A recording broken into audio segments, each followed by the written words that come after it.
Le handball est fantastique, la voix enthousiastique. Comment te sens-tu en ce jour merveilleux pour un nouvel épisode des 16 previews vers les étoiles? C'est la présentation quotidienne en attendant la reprise du championnat de France de première division masculine française, la Daikin Star League, la gestion quotidienne de l'ensemble des clubs, les clubs qui disputent cette compétition absolument dantesque, le deuxième meilleur championnat du monde, dit-on. Et bien sûr, aujourd'hui, on va s'attarder sur le cas d'un club. J'arrive maintenant à la 8e preview, donc à la moitié du marathon que je me suis imposé à quelques jours de la reprise du championnat de France de première division. Là, on va s'intéresser au cas du PAUC, le Pays d'Aix Université Club, autrement dit Aix-en-Provence, qui a terminé 9e l'année dernière. On a énormément de sujets à aborder avec cette équipe du PAUC. On va décliner ça comme d'habitude sur plusieurs séquences, pardon. La première d'entre elles, c'est le Yago, où on fait une rétrospective de ce qui s'est passé pendant la saison dernière, la saison 25-26, avec le contrôle des papiers et l'historique de la saison. On va après s'attarder sur l'effectif d'Aix, avec notamment un point sur les départs. Ils sont nombreux et les arrivées, elles sont peu nombreuses, et on va expliquer pourquoi on en est à cette situation-là à Aix dans le Money Time, où on trace un petit peu le contexte aixois, la trajectoire, le budget et qu'est-ce qu'il va être de la saison d'un point de vue management et d'un point de vue du contrôle des opérations. Et t'inquiète pas qu'aussi que pour ce club, la question des finances va être centrale également et qui va induire après les choix au niveau des effectifs. Ensuite, on va se concentrer, comme d'habitude, revenir sur le terrain en se concentrant sur un joueur, le joueur qu'on appelle donc l'expert de défi ou le facteur X, à savoir en cas de présence ou de non-présence, celui pour lequel on va tout simplement cliquer lorsqu'il va s'agir de regarder le PAUC jouer. Et on va clôturer avec le futur, avec dans un premier temps le nombre de points, le bilan, que voilà mes prédictions pour le PAUC à la fin de la saison et le classement compte tenu des 7 autres équipes que j'ai déjà présentées, donc au cours de ce long tunnel qu'est justement les 16 previews vers les étoiles tous les ans au mois d'août. C'est la 3e année que je fais ça et on va rentrer maintenant sans plus tarder. Maintenant que tu connais le système, je pars du principe que c'est bon. Les autres vidéos, tu les as déjà vues, ça fait la 8e. Je pars du principe que c'est bon. Si tu les as pas déjà vues, eh ben refais ton retard avant que le championnat ne commence. Et on rentre maintenant dans le contrôle des papiers au niveau d'Aix du PAUC. L'année dernière, en 2025-26, au tout début, à la même époque que cette année, j'avais annoncé que Aix finirait 8e de la Star League avec 31 points, 13 victoires, 5 nuls, 12 défaites. Et la réalité, eh ben, j'étais pas encore si loin que ça. Je connais ma Star League un petit peu, puisque, en fait, ils ont fini tout simplement 9e avec 29 points. 2 points de moins de ce que j'avais prédit. Le même nombre de victoires, ça c'est cool. Par contre, 2 matchs nuls de moins pour 2 défaites de plus, 3 nuls et 14 défaites. Mon expert de défi à l'époque, l'année dernière, c'était Elliot Desblancs. Avec, voilà, il a inscrit 105 buts en 30 matchs. Il a disputé l'intégralité de la saison. Il a scoré à 62% de réussite, 3,5 buts de moyenne par match et 186 passes décisives réalisées. Elliot a fait une saison dans les standards que j'avais pensé, parce qu'Elliot reste encore un jeune joueur et qui sort il y a pas très longtemps de formation, et il doit encore gagner j'ai envie de dire, en muscle, gagner encore en consistance, en régularité, parce que son nombre de minutes n'est pas forcément très stable, c'est assez fluctuant. Après, il est derrière Lucas de la Bretèche dans la hiérarchie. Il a commencé le début de saison. Après, quand Lucas de la Bretèche, qui était de retour de blessure, a commencé à revenir, ils se sont partagés le temps de jeu. Ça reste quand même un défenseur assez sérieux, 31 neutralisations, 14 interceptions. Il a donc été un véritable Iron Man, c'est-à-dire que sa condition physique et sa santé l'ont tenu pendant toute la saison 25-26, il a eu beaucoup de responsabilités et en principe, ça devrait continuer pour lui pour l'année prochaine, pour la continuité du projet du PAUC. Alors maintenant qu'on a fait ce contrôle des papiers, où c'est bon, je m'en sors plutôt bien à ce niveau-là, on va aller maintenant vers le Yago proprement dit. Donc je te disais, 9e, 29 points, 13 victoires, 3 nuls, 14 défaites. 908 buts marqués et 890 buts encaissés. C'est la première équipe que l'on fait maintenant avec une différence de but positive. Aix aura eu été une attaque assez mid, la 10e attaque seulement. Par contre, en défense, c'était un roc. Ce n'est ni plus ni moins que la deuxième meilleure défense après celle du Paris Saint-Germain. Aix est une vraie forteresse, des limites en attaque criantes, certaines, pour espérer une place européenne, puisque Aix a plus lutté dans cette partie du classement et a décroché un petit peu à cause d'irrégularités. Donc, il faut faire maintenant attention, surtout à la gestion budgétaire, parce qu'on ne sait pas si Aix, qui avait de grandes ambitions à la fin des années 2020, va pouvoir les tenir, parce que le PAUC a été rattrapé par la CNCG, a lancé un avertissement, si bien que les dirigeants, forcément, pour renforcer l'équipe, ça va être très complexe. Surtout qu'à Aix, il y a un contexte, c'est que la base fan est très fragile, il y a très peu de monde au stade et tu peux pas rentabiliser la nouvelle arena, enfin tu peux pas capitaliser dessus pour pouvoir te faire des fonds propres à très haut niveau. Donc là, on en parlera un petit peu plus longtemps dans le contexte du Money Time. Mais avant ça, l'année dernière, tu dois savoir que Aix a eu sa plus large victoire contre Dunkerque de 11 buts sur le score de 33-22. Et sa plus lourde défaite, c'était en début de saison contre le Paris Saint-Germain à domicile, où là, tu te prends un 37-24 bien corsé. Mais contre le Paris Saint-Germain, comme je le dis tout le temps, ça arrive à des gens bien. Et maintenant, oh, je prends de l'avance là, qu'est-ce qui m'arrive? Je t'ai pas raconté l'historique de la saison, j'allais enchaîner sur les départs. Mais avant ça, c'est important que tu saches que la saison du PAUC aura été irrégulière. Donc, dans la continuité de ce qui s'est passé l'année dernière, il n'y a pas eu vraiment de montée en gamme, voire même au classement, tu es même à un niveau moindre que tu étais l'année d'avant. Forcément, pas d'assises financières pour pouvoir pérenniser. Il fallait pour ça une qualification en European League assez régulière. Mais on se rappelle de la dernière campagne que le PAUC a organisée, à l'époque, c'était Thierry Anti qui entraînait, et 6 matchs et 6 défaites complètement fanny de l'European League la dernière fois qu'ils y ont participé. Donc tu reviens aux affaires courantes du championnat. Et là, on sent quand même le vent du déclassement pour le PAUC, compte tenu donc de ces difficultés, de la surveillance de la CNCG.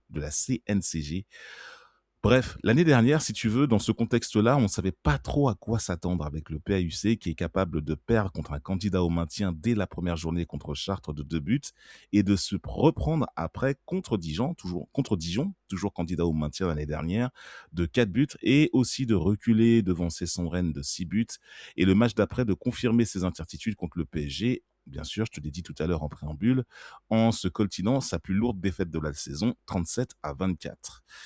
Après la défaite du PSG, réaction, bien sûr, victoire, très belle victoire à Toulouse, 29-25, et notamment avec 8 buts d'Emeric Zepfel, on va en parler, et 6 de Nicolas Calandadze, 5 d'Antoine Tissot dans ce match-là. 2 matchs nuls s'en sont suivis sur le même score, 32-32, contre Chambéry dans un premier temps et à Tremblay dans un deuxième temps, et ce qui précède une défaite de justesse contre Montpellier dans ce qui suit après derrière. À l'issue de ça, à nouveau, je te dis, le yo-yo permanent avec le PAUC, on ne sait jamais trop à quoi s'attendre avec cette équipe. Belle victoire à Dunkerque de 5 buts, annulée par 2 défaites de suite après contre Limoges de 2 et un -6 reçu à Nantes. Tu te reprends à 2 victoires de suite après contre Célestat dans le derby contre Nîmes de 6 buts, et avant de perdre de nouveau à Saint-Raphaël d'1 but. Et tu clôtures 2025 avec une victoire contre le voisin Istres de 4 buts. Bref, ça va dans tous les sens. Le PAUC est impronosticable.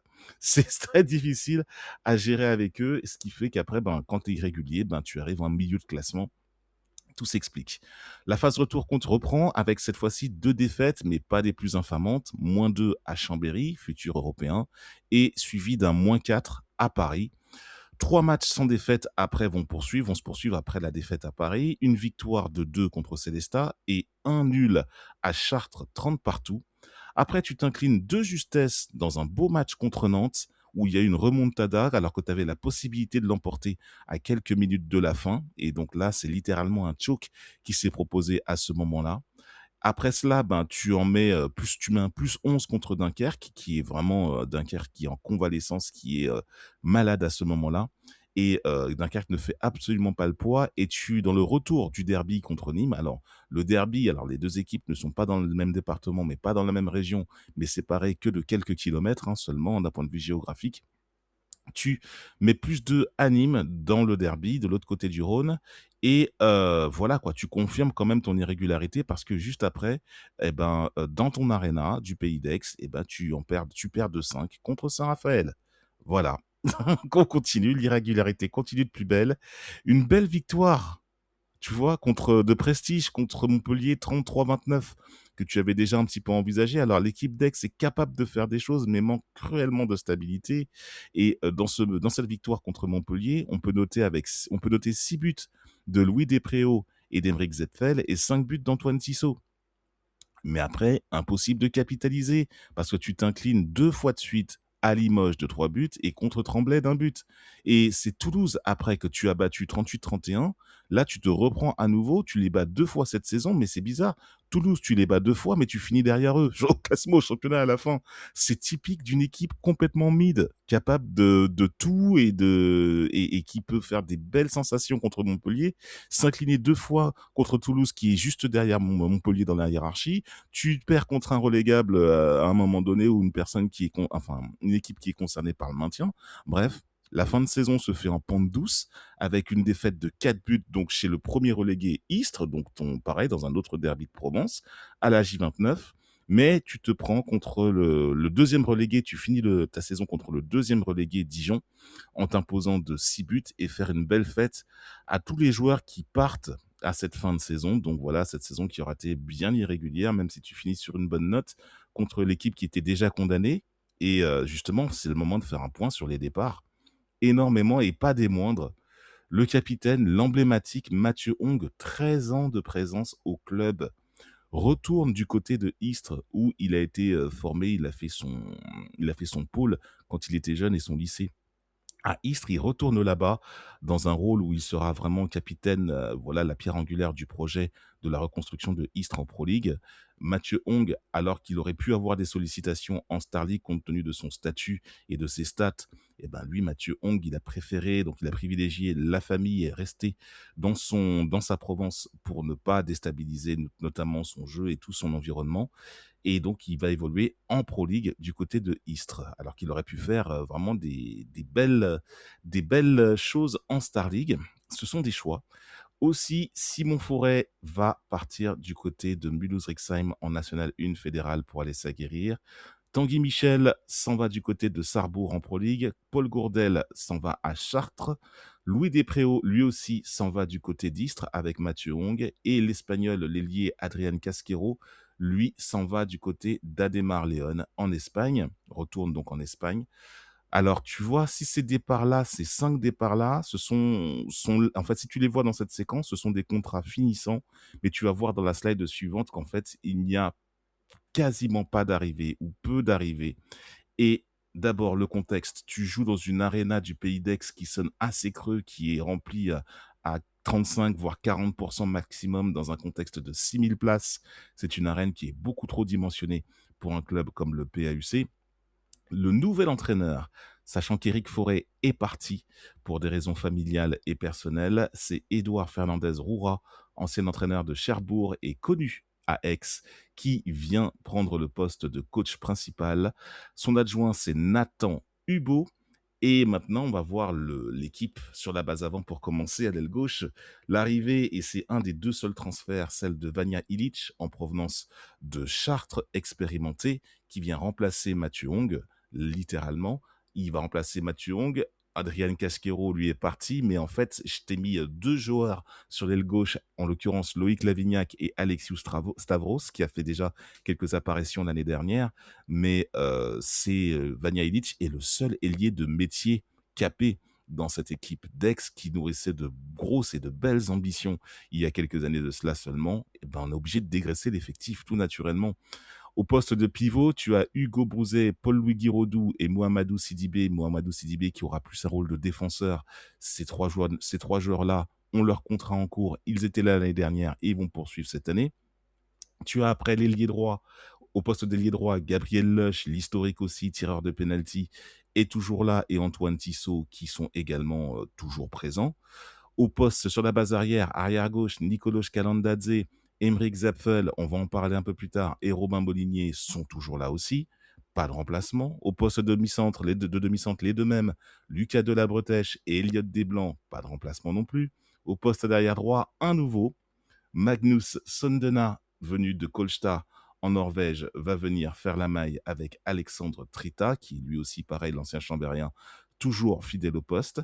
Et sur les postes de gardien, ce sont toujours les deux mêmes, Gustav Benke qui est arrivé l'année dernière, le Suédois, et le Slovène, très connu en Star League, José Baznik, l'un des meilleurs gardiens de la Star League, qui continue de garder la cage du PAUC.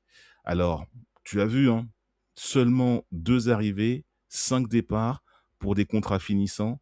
Cette année, au PAUC, l'ensemble de ces joueurs finissent leur contrat en 2027, à la fin de la saison. Et donc, ça augure des lendemains qui risquent d'être compliqués. On passe au Money Time tout de suite pour t'expliquer un petit peu tout ça. C'est l'année charnière pour le projet. Une fin de cycle à prévoir parce que sur le terrain, le groupe a de la qualité, les joueurs sont bons, mais il t'a pas beaucoup de profondeur sur le banc. Tu vas devoir aller piocher dans ta National 1 ou dans ton centre de formation pour pouvoir faire le nombre. Et dans les bureaux, la direction sportive va devoir faire un travail colossal dès l'automne. Il faudra convaincre les cadres qui sont là et ce qu'ils souhaitent garder de prolonger sous de nouvelles conditions financières, donc une baisse de salaire ou bien un aménagement ou des choses comme ça, tout en sachant que des joueurs très convoités pourraient céder aux sirènes de clubs plus aisés. Je pense notamment à Aymeric Zetfel ou à Elliot Desblancs. Pourtant, Aix, c'est le 5e budget avec 6 millions d'euros, mais ce budget est encadré par la CNCG parce que les fonds propres n'arrivent pas. Des partenaires, des gros partenaires sont partis, n'ont pas renouvelé, et donc forcément, tu as moins de sous. Tu as un gros budget parce que en fait, tu avais des grosses ambitions il y a quelques années, et là, tu te rends compte que pour pouvoir le maintenir, c'est de plus en plus compliqué. D'autant plus que l'Arena n'a pas été financée et construite uniquement que pour le club de hand du PAUC. C'est un équipement métropolitain qui est géré comme une salle privée, en fait, une salle de spectacle privée exploitée par des grands groupes de divertissement. Sur le plan politique, à l'époque de la construction donc de la salle de l'Arena du Pays d'Aix, les décideurs locaux voulaient une grande salle polyvalente pour accueillir des grands concerts et des événements internationaux dans la métropole aixoise, en sachant que Aix n'est qu'à 30 minutes de Marseille, juste en dessous. Le PAUC donc a été installé comme un club résident pour occuper une enceinte toute l'année, mais la jauge de 6000 places, c'est à viser en fait les ambitions européennes avec un top 5 de Star League de manière régulière, ce qui n'est pas du tout le cas, et que le club visait à la fin des années 2010. On s'en rappelle. Là, du coup, tu te rends compte que c'est un échec à ce stade-là et que ce stade est beaucoup trop grand. Tu as des problèmes d'argent. Même si les joueurs sont de qualité, tu peux pas les renouveler, tu es obligé de les laisser partir à des conditions voilà, qui sont pas forcément folles. Et donc là, forcément, le PAUC est en train d'amorcer un certain déclassement à l'échelle globale de la Star League et revenir un petit peu dans le rang alors, après des années fastes, époque Jérôme Fernandez, notamment dans les années 2010, pour ceux qui s'en rappellent. Et notamment lorsque les frères Karabatic sont passés à un moment donné. Et là maintenant, clairement, la dynamique est en train de retomber au milieu des années 2020 pour le PAUC. On passe maintenant tout de suite à l'expert de défi. Aymeric Zepfel, c'est lui que j'ai choisi, jeune joueur de 24 ans. Arrière gauche, 143 buts marqués l'année dernière en 29 matchs de championnat disputés, 61% de réussite et 132 passes décisives, 15 interceptions et 51 neutralisations. C'est donc un excellent combo entre un attaquant efficace et un solide défenseur discipliné. Ce sont les bases d'un défenseur international qu'il est maintenant, puisqu'il a disputé récemment le championnat d'Europe avec l'équipe de France masculine, à l'époque quand Guillaume Gilles était encore à la tête. Les chiffres de base donc pour un arrière de calibre international, et donc forcément ce sera, comme il finit son contrat à la fin de cette saison 26-27, il y aura forcément beaucoup de monde pour le regarder. Il faut surveiller l'actualité du PAUC à partir du mois d'octobre-novembre, lorsque les contrats vont commencer à être discutés. Aymeric Zepfel, ça va être chaud pour qu'il puisse prolonger en tout cas, mais surtout qu'il a le niveau pour aller dans un club avec de plus grosses ambitions et plus stable financièrement. Moi, j'attends de lui, à l'orée de son prime, de marquer 10 buts et plus dans minimum 4 matchs de championnat. Voilà, 10 buts et plus dans minimum 4 matchs. L'effectif est beaucoup plus resserré, donc il aura du temps de jeu, ce sera beaucoup plus de responsabilités et surtout l'occasion de se montrer avant un départ quasi certain en fin de saison le concernant. Là, pour le coup, si tu entends Aymeric Zepfel dans la rubrique transfert, eh ben, sois pas étonné, Bibi te l'aura annoncé, ça c'est sûr. C'est un pur ressenti, hein, j'ai pas d'infos là-dessus. Mais quand tu vois la logique du bonhomme, c'était comme Tom Pelayo à Dunkerque. Le gars est fort et trop dimensionné pour Dunkerque. J'avais parlé de ce genre de cas-là aussi également à Célestat avec Tom Vinatier notamment et le nouvel international Grégoire Plat. Pareil, c'est exactement des joueurs qui sont calibrés pour aller beaucoup plus haut qu'ils ne le sont aujourd'hui. Et maintenant, qu'est-ce que ça va donner cette histoire en fin de saison? C'est simple. Moi, je vois Aix avec 24 points, donc une descente à nouveau qui continue par rapport à l'année dernière, puisque l'équipe ne s'est pas renforcée et va devoir piocher dans son centre pour pouvoir faire le nombre à chaque fois. 10 victoires, 4 nuls, 16 défaites. L'effectif est de qualité, hein, les joueurs, le set de base, il est intéressant, il n'y a pas de problème, mais il n'y aura pas de backup, hein, ce sera, puisque l'effectif n'a pas été renouvelé, ça manque de rotation, dû donc aux problèmes financiers pour donner des contrats solides aux joueurs. Ça sent donc la fin d'une ère, la fin d'une époque pour le PAUC qui va devoir se réinventer dès la saison prochaine et les ambitions de la fin des années 2010 avec le recrutement à l'époque avec Thierry Henty, ça semble bien éloigné aujourd'hui. Donc on n'est plus du tout dans le coup. Et concernant maintenant le classement, ça y est, j'arrive donc à la moitié. J'ai fait 8 équipes sur 16. Les équipes qui étaient classées de 9 à 14, plus les deux promus. Donc maintenant, à ce stade, pour l'instant, l'équipe que je vois la mieux placée, c'est Nîmes. Deuxième, Chartres, donc avec 26 points. Nîmes en a 36. Et le PAUC, 24. Donc pour l'instant, mais il reste encore 8 équipes. Je te garantis que ce classement, il va bouger, surtout avec la nouvelle formule, avec les playoffs pour le titre entre les 4 premiers et les playoffs de la Coupe d'Europe pour les places de 5 à 8, ça va bouger énormément.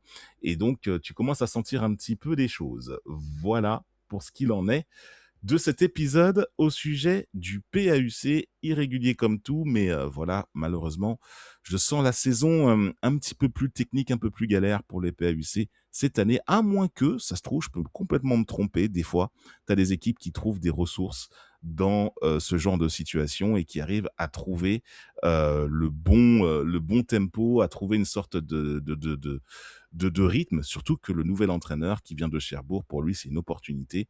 Et donc, de prendre le club comme ça avec des joueurs finissants, bah, il y a peut-être une histoire à raconter et finir de la meilleure des manières possibles. On verra de toute façon ce qu'il en est.